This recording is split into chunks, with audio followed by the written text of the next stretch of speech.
Is that something you want to hear? I mean, you have to stand up.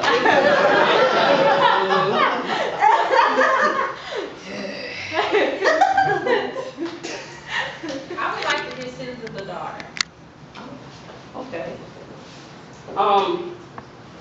Okay.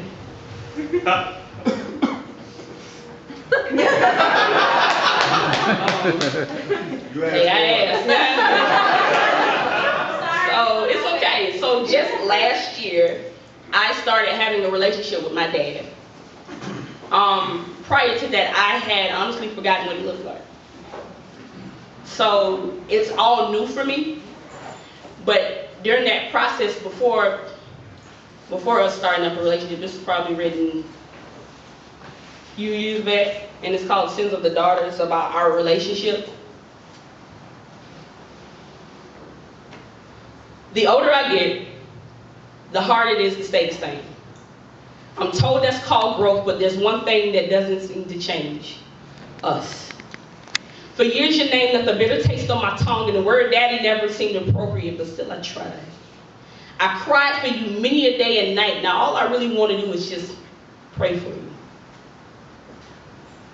Sir, I don't even have pictures of you. And it was so easy to remember you because everybody called me Little Blue because I look so much like Big Blue. And now that I'm older, I've become my mother's twin. Again, sir, I don't have pictures of you. But sometimes I close my eyes and I try to picture if you still have your beard and if you still wear those thick-ass glasses that make people look closer than where they appear. And if you still smell like alcohol. Now don't get me wrong, my stepfather was amazing and I'm forever grateful. But the man that I wanted and needed was you, and the thought of you raising other children left me bitter and hateful and questioning why you never wanted me. What was wrong with me? And it wasn't until the other day that I realized you may have loved me more than I could have ever imagined. Your absence was a gift. I appreciate you for not being there.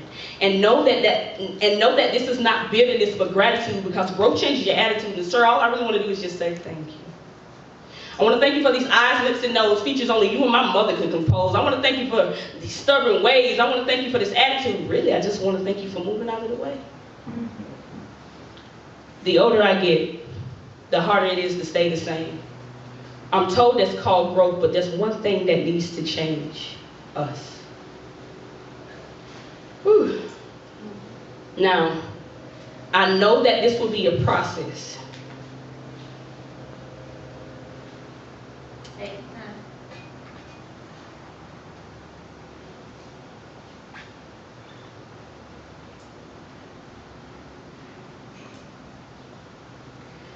I know that this will be a process, but I refuse to let this mess live on in my spirit. Sins of the father are more like sins of the daughter, because I know better than believing that the relationship we have is okay. There's no amount of money that can fix us, but in God we'll trust. Trust. I'm telling you, it's going to be a process. The older I get, the harder it is to stay the same. But there's one thing that needs to change. So Ricky, Dad, let's just grow together. Yeah.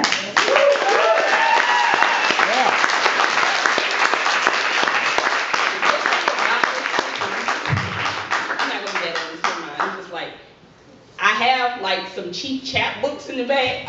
You may see some of those poems in there. They're not said the way they're written in there. That's the good thing about that you can come up here and pretty much put shit back where you think it might go. But yeah, so I don't want to keep anybody long, but I'm gonna try to do questions. Questions part 1. Yeah, let's do that. Did you know Beyonce named her baby Blue Ivy? Did you know that Kim Kardashian can reproduce something other than checks? Did you know that our president is blackish? Why don't we ever ask the right questions to the right people? Why don't we ever ask about the boy in the back of the classroom who's making it hard for the teacher to give out the lesson? To his classmates, he's a clown. To his teacher, he's an ass. But in reality, no child left behind left him further behind. He's on the 3rd grade reading level in 11th grade. And before you judge, he's not back there asleep. He's making out words in the next paragraph, praying in his mind, Lord, please don't let this woman call on me. Why don't we ever ask about the homeless man that marches up and down the street cussing and fussing at cars? To us, he's crazy, but ask him about the 3 wars that he fought in just to be given a parade to a condominium of boxes down the street. And before you judge, he's not crazy, he's protesting, but nobody's listening. Why don't we ever ask about the woman who takes the man behind the building full of change to feed her demon and her babies? We'll say it's a shame, but so many of our 9-to-5s fuck us the same way. Tonight she's just glad that her babies will be able to eat and not have to swallow what she just did behind her pride. Why don't we ever ask about the mother who won't let her children outside to play unless she's in sight? And if they go too far, she snatches them back in as if her life depends upon them. Ask her what happened to her oldest 2. Like those who took them, we just drive by the situation. Why don't we ever ask the right questions to the right people? Because from early ages, we were taught not to ask questions, but accept answers. Whoever controls the media controls the mind, Joe Morrison. You'll find that you're walking satellites of deception, satellites of reception to continue his deception. We're gonna get this poem, damn it.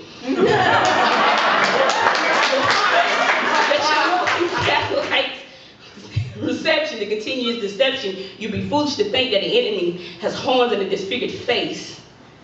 The media is the greatest entity on earth. It's the power to make the guilty innocent and innocent guilty, Malcolm X. You better start fighting for your minds. You better start fighting for your mind, or you'll find yourself asking dumbass questions like, did you know Beyonce named her baby a liar? Thank you. Yeah!